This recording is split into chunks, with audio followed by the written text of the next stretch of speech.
किसी ने क्या खूब कहा है कि अगर आपके घर पर कोई डांटने वाला, कोई समझाने वाला, कोई प्यार करने वाला है तो आप खुशनसीब हैं, क्योंकि जिस बाग में माली ना हो वो बाग भी उजड़ जाते हैं।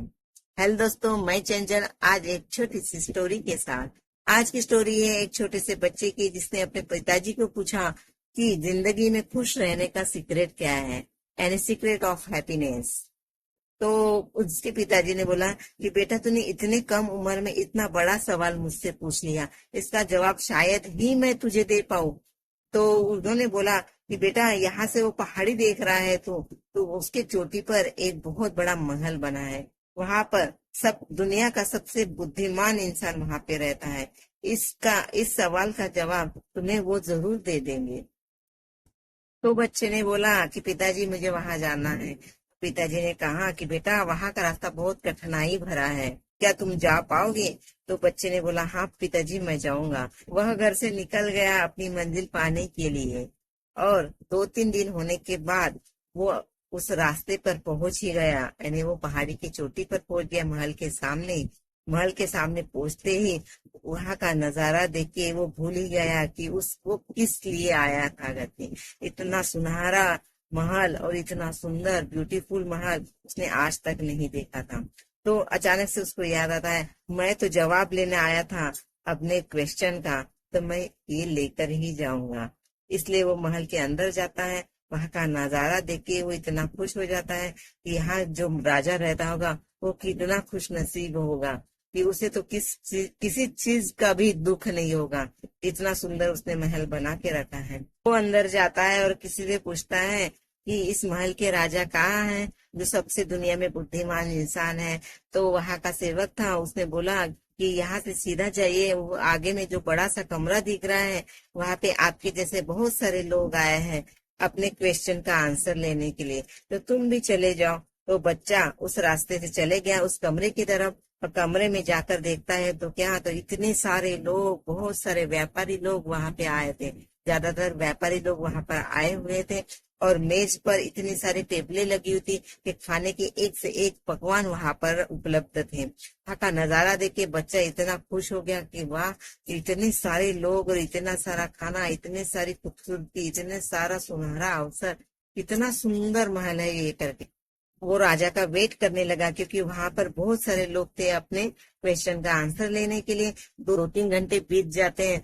बच्चे का टाइम आ जाता है, उसका नंबर लग जाता है, तो बच्चा राजा से पूछता है कि राजा जी, मेरे भी क्वेश्चन का आंसर दे दीजिए। राजा पूछते हैं कि बताइए बेटा, क्या हुआ?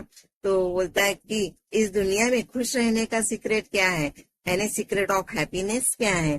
तो राजा जी बोलते हैं कि इतना छोटा बच्चा हो के कितना बड़ा क्वेश्चन पूछ रहा है।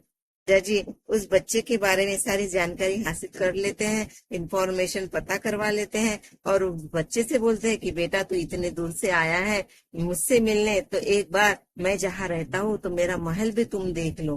तो वो बच्चा बोलता है, राजा जी, आपका महल तो बहुत ही सुंदर है, मैंने आते आते देखा था, लेकिन अगर आप बोल रहे होंगे तो एक बार मैं फिर से देख लेता हूँ। तो राजा जी बोलते हैं कि रुको, ऐसे नहीं।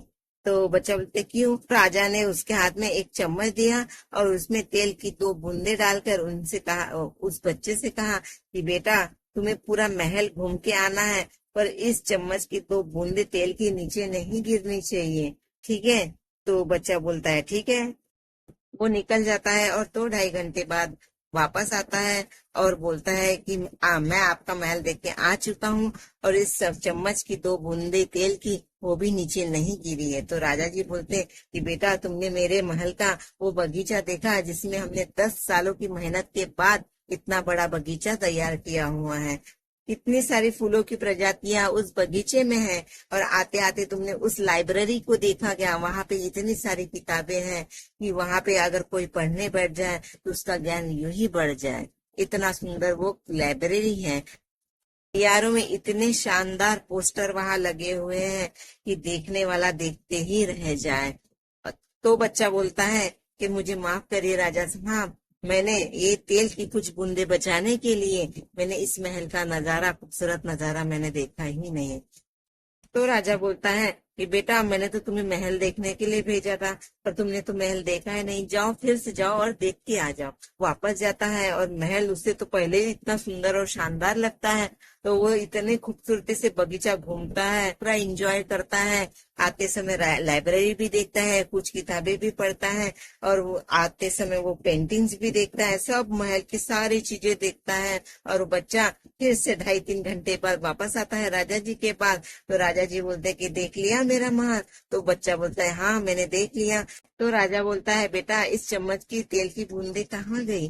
तो बच्चा बोलता है पता नहीं राजा साहब, मैं महल घूमने में उसको देखने में इतना मग्न हो चुका था कि वो तेल की बूंदे कहाँ गिर गई मुझे पता ही नहीं चला। लेकिन आपका महल बहुत ही सुंदर और बहुत ही खूबसूरत है। तो राजा जी बोलते हैं कि बेटा इस क्वेश्चन में ही तुम्हारा आंसर छुपा हुआ है। पता है तुम्हें मैंने क्या बोला था कि इस तेल की बूंदे जो चम्मच पर डाली हुई है, इसे ले जाकर पूरा महल तुम्हें देखना था, उसकी सुंदरता तुम्हें देखनी थी, और हर चीज कहाँ पर कौन सी चीज है वो सब तुम्हें देखना था।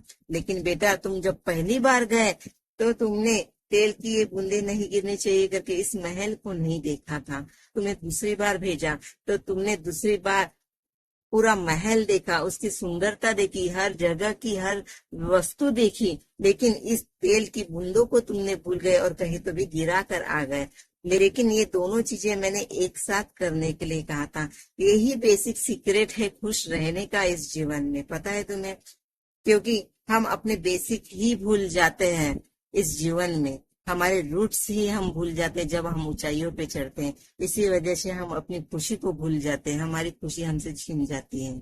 यकीन मानिए मेरा, अगर आप अपने बेसिक को, अपने रूट्स को अगर कभी नहीं भूलोगे, आप उस पोजीशन से निकले हो वो कभी नहीं भूलोगे, तो आप कभी भी दुखी नहीं होंगे। अगर आप अपने रूट्स को, जड़ों को ही भूल जाओगे तो शाखाओं में पत्तियां कहाँ से आएगी, आपको हैप्पीनेस कहाँ से मिलेगा?